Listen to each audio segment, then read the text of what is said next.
Take a breath. It's over. The battle over Tyneside, over at St James's Park.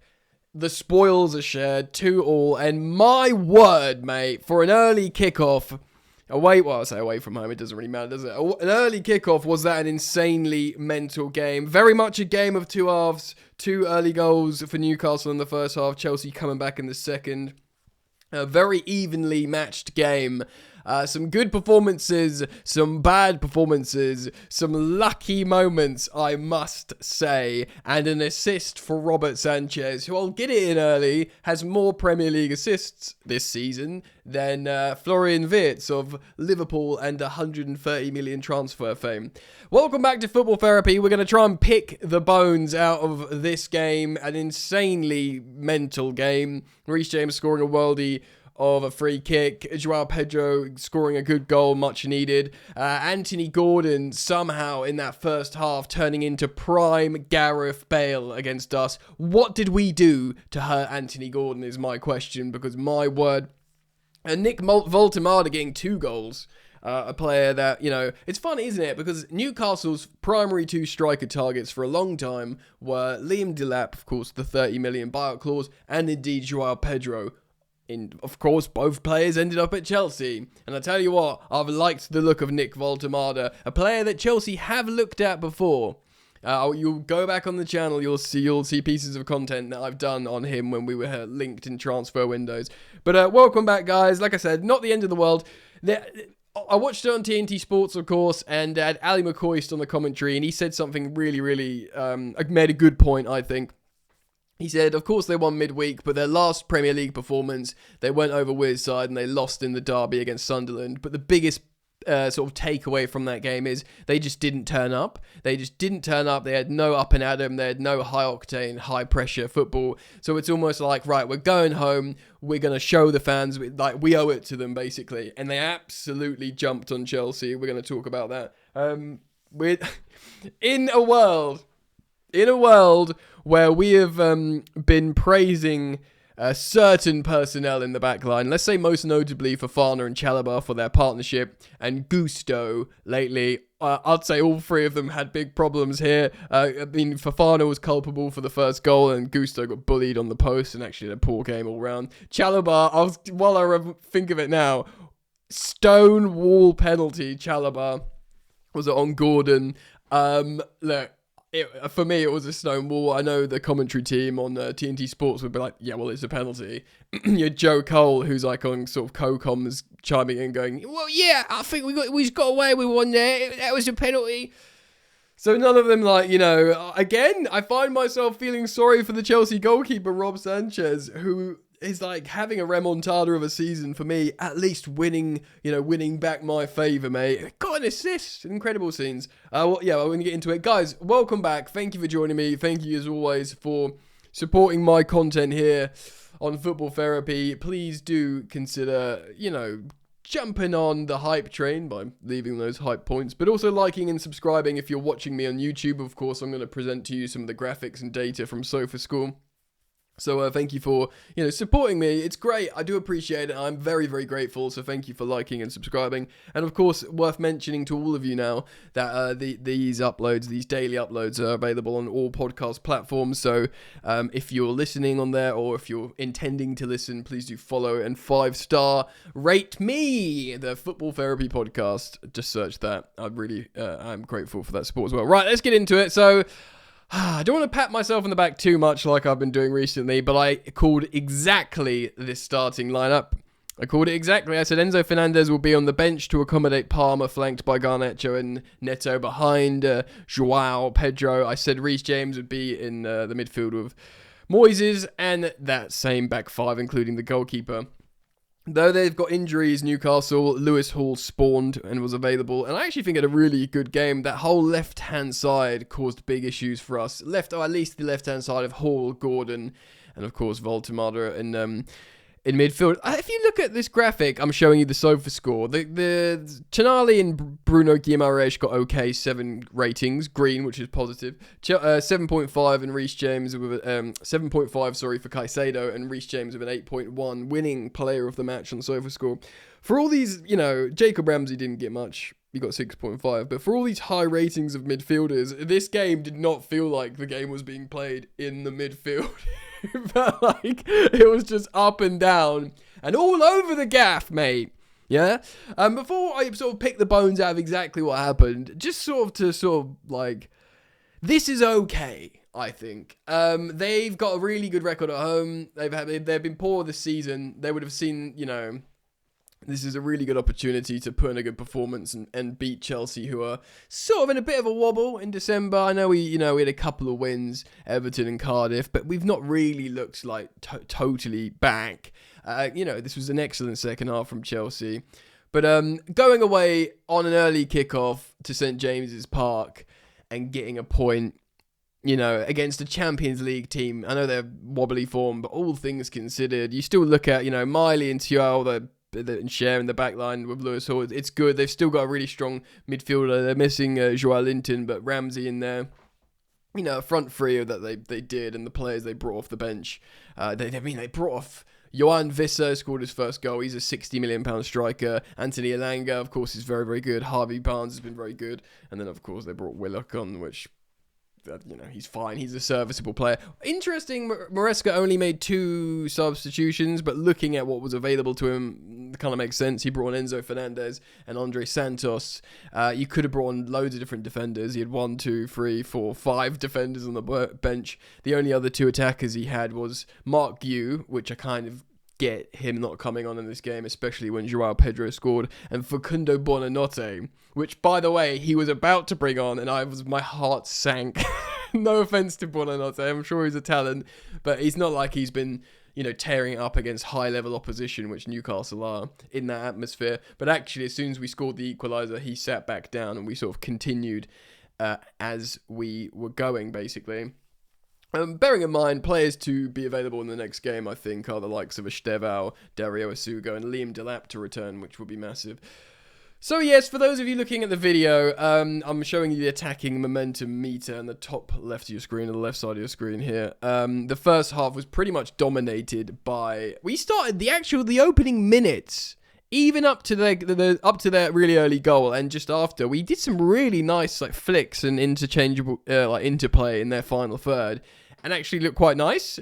But then they scored that goal, and we had another little wiggle of momentum, and they scored their second. And then for in the final few minutes, we came back into the game in the half, and I thought, if we can nick one here, it'll be the perfect time to score.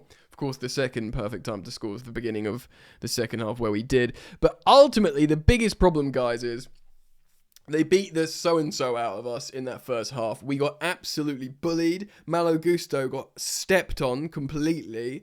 I kept saying on my Instagram when I was doing live updates throughout the game, I was saying, there is no way. I think you say Chelsea are this passive, but there's no way Newcastle can keep up this press. Their press in the first half was insane. It was insanely good.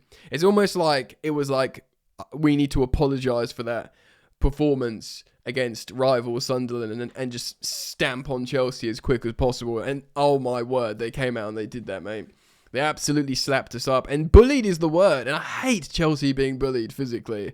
And I thought, how bad is this going to be? Nick Voltemada, of course, scored a brace. Let's talk about the goals in the first half quickly, and then we'll speak about some stats and stuff. So in the first half, it was the 4th minute. It was a little bit unfortunate. I felt quite bad for Rob Sanchez because he makes what's a really good save against Anthony Gordon, but Nick Voltemada just sniffs it out. And yes, it's Fofana's fault. He's despite me always gassing him up, and I don't want.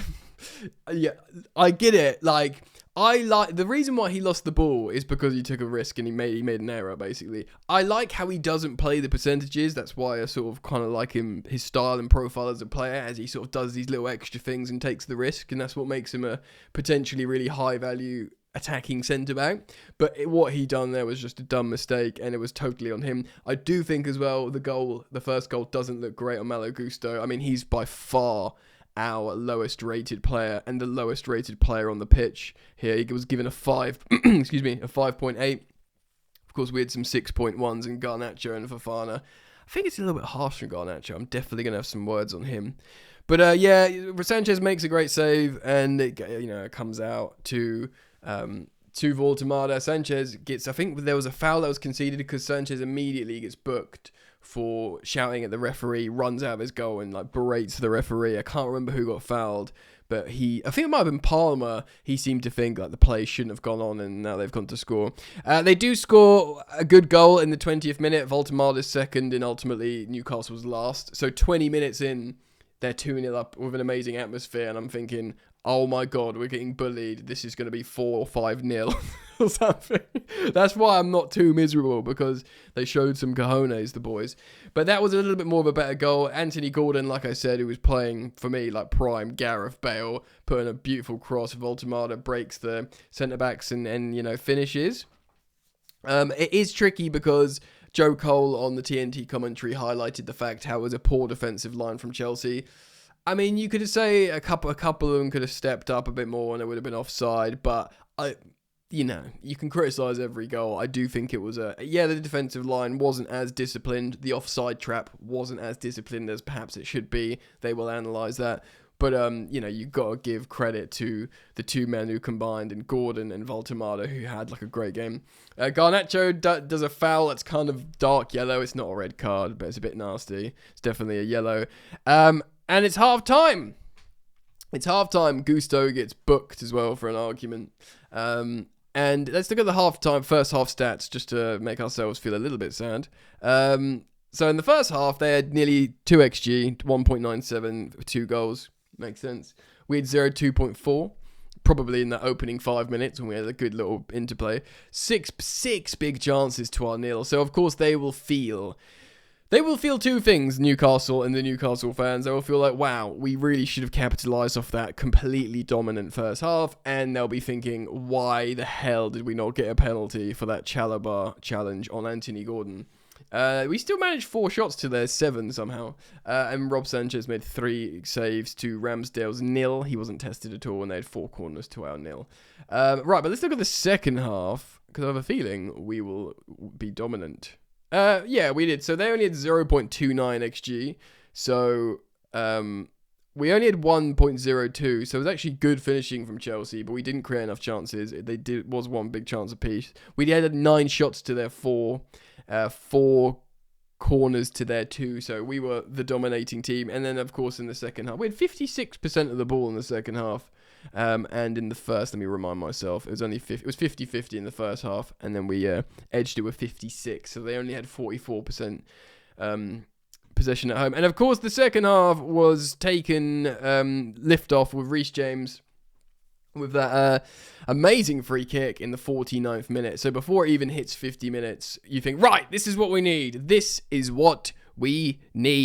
An amazing free kick. And then Enzo Fernandez, who was always going to be the obvious substitute to come into a game like this. Get your vice captain on. He covers the most ground for Chelsea. This is the kind of game you need Fernandez, it turns out. He comes on for Gusto. Gusto had a stinker, so Reece James goes to right back.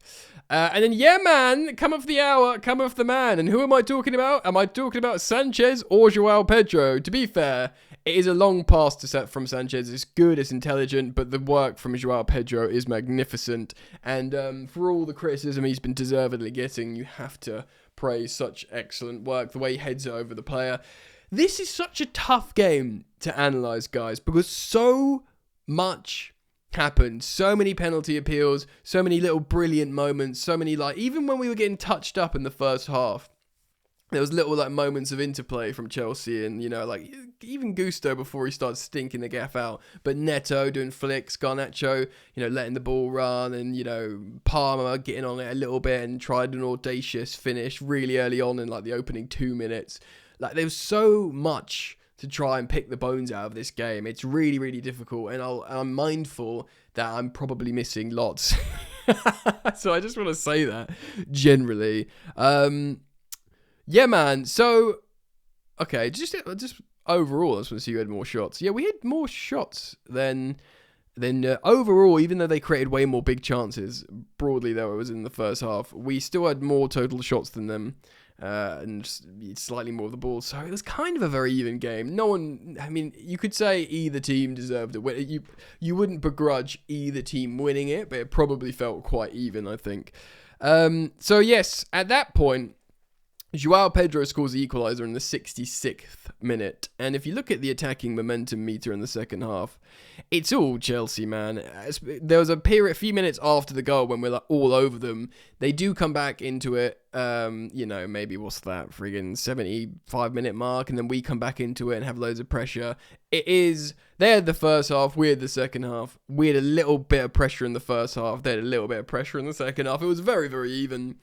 And of course we see that obviously there was the early first half substitution of Joao Pedro for Malo Gusto, and later on Palmer comes off for Santos. Palmer didn't look 100%.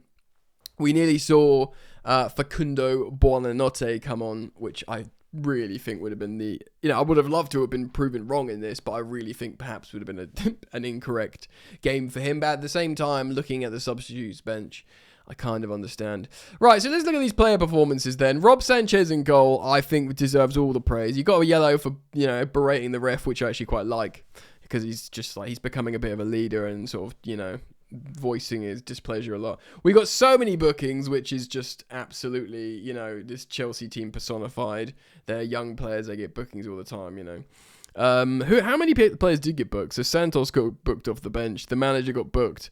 Rob Sanchez in goal got booked. Malo Gusto got booked. And like I said, we had a bit of a stinker.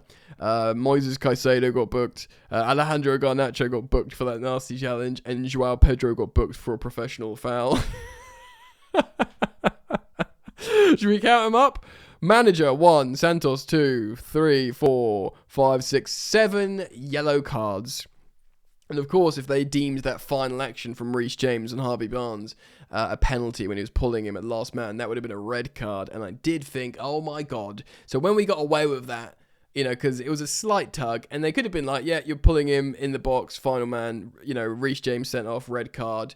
Dogzo's, but he gets a one match ban, which is, we don't want Reece James banned, and also they've got a penalty to win the game, and it would have been a disaster. So the fact how that didn't happen, the fact how what I think was a stonewall penalty from Chalobah on Gordon didn't happen, and we came back, I kind of am taking this to the bank. Do you know what I mean? I'm kind of okay with this. Best performance, Reece James, obviously. I think Rob Sanchez in goal, despite conceding 2. I think he was very good.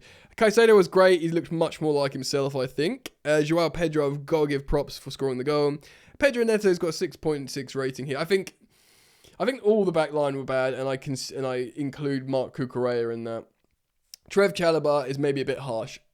We got away with what would have been a stonewall penalty, but his in-play play was serviceable. But I think, none of them cover themselves in glory. But, if you had to rank them in performing order, you'd probably say Trev, Cucurella, Fofana, Gusto. I mean, I'm looking at the ratings here. Gusto got a 5.8, but Fofana, I think that he was very, very poor to concede that first goal. It was such an important goal not to concede or whatever. So, he'll look at that and think, I need to not do that again. Palmer was very quiet, but he's just not sharp yet, and he needs to learn, what's going on. He does try things, you can see, he tries to get on the ball, but it's a hard game. It's early doors, he's coming off an injury. I do want to spend a few minutes or a couple of minutes speaking about Alejandro Garnacho, because he's caught a lot of heat. I know he scored 2 goals to ensure we get to the semi-final of the League Cup. He's got a few goals this season and assists, and clearly he's first choice left winger. I mean, hold on, was Gittins not on the bench? Gittins wasn't even on the bench. It doesn't say on SofaScore what's going on if he's injured, but he wasn't named on the bench, Jamie Gittins, so it's not even like we could have brought him on. Look, what I want to say about Garnacho is he's always involved. Do you know what I mean? In the same way when you'd praise Noni Madueke at Chelsea, which, by the way, we bought him for 28 million quid and sold him for 52 to Arsenal. So he's clearly demonstrated good, and he's done pretty good at Arsenal, I'd say, even if he's not scoring. I know he did score a couple recently, but he went, a little. Even when he wasn't scoring, he looked pretty good. The thing is with Noni, even when he wasn't scoring at Chelsea, he'd always be involved. He'd always be on the ball, and he'd always be that. He'd never be like a passenger who can't get into the game. That's the same with Garnacho. Now, you might scoff at that, but there's genuine value in that. In the same way, kind of maybe even like Nico Jackson as well. He will be really angry with himself, Garnacho, because he took so many shots and he skied loads of them and put them like that. But to be in the position where you take shots, he took 5 shots. He took 5 shots in the game. Now, for a striker, a high volume striker is like 4 shots in a game. To be a winger and take 5 shots is very high. It's a very high shot volume, and you have to be in a position to get into those shots. Do you know what I mean? So that it really is like impressive in many ways. It's kind of like you can't win, because when you do that and you just basically platform yourself for more criticism. But it's better to do that than to be a passenger and not get involved and be scared of the ball. He had no accurate crosses despite putting in 6. So he took 5 shots and he tried to put in 6 crosses. Yes, he needs to actually score the goals or get them on target and complete the crosses, but the fact how he's seeing so much action is really impressive. Like, he had a 96% passing accuracy, 15 out of 15 accurate passes in the opposition half, so he never missed a pass when he was attacking. He did make his numbers are pretty good. He got a bad rating on SofaScore because he got a yellow card and missed crosses or whatever. But the fact how he's always there and available, and you can always look to him and he's an outlet. It's good. Now, I don't want to rub salt in perhaps the wound of what is criticism for Garnacho by comparing him to Timo Werner. But Timo Werner was a really important player for a Champions League winning Chelsea because he was always available. He was always doing the right thing and doing that. Now, I think Garnacho can actually, in the Premier League, have a much more, bigger return in terms of offensive output. And, he's scored goals for Man United. He's got assists for Man United. I think he'll prove that he can do it more comfortably. He's been in the Prem for years. He's 21, but he's been in the Premier League for years. I think by the time he's like Reece James's age, he'll settled into what he needs to be doing, Alejandro Garnacho. But Werner obviously just needed Bundesliga to actually get the numbers. But he as a sort of role in the team, he was always there. The fact how you just always saw him on the ball. He was always doing things. I think he deserves praise. I know I might not get many people agreeing with me because of that, and I might, catch some heat, but football is a game of opinions. That's mine. For me, he still starts over Jamie Gittins, but I'm totally open for Gittins, starting a Premier League game and benching Garnacho after looking good. Like, I'm down, but at the moment, the only undeniable attacker is Pedro Neto, who still looks pretty good today.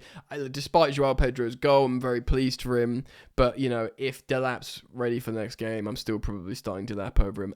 I'm always open to my mind being changed, of course. But that's just how I feel. I'll take it. Let's look at the table then, shall we? Let's see the damage. Chelsea somehow, of course, because we've played first. So we remain in 4th place. Can anyone overtake us? I don't think they can. I don't think anyone can overtake us. I think we stay in 4th because 5th place is Crystal Palace and 26. So they win. They'll be on the same as us. I think. And then same with Man United, Liverpool, Sunderland. We have way better goal difference than all of them. So we can't be overtaken. We will remain in 4th. For Christmas, right? Yes. We will remain top 4 over Christmas. There you go. There's your positive headline. Of course, the teams above us can pull away, but let's be real. It's about a Champions League qualification season while playing in the Champions League, proving we can do it while playing top-level football rather than Conference League football. I think it's very much the next step for us. So I'll take it. Let me know your thoughts, gang. Please do comment down below, like and subscribe on YouTube. Please do follow. And 5-star on Spotify. Just take a second. If you want to support me, gang, I think you have to listen to like 20 seconds of the podcast on Spotify, and it lets you drop a 5-star. I'd really appreciate that. But it's going to be all right. Cool. See you in a bit. Peace.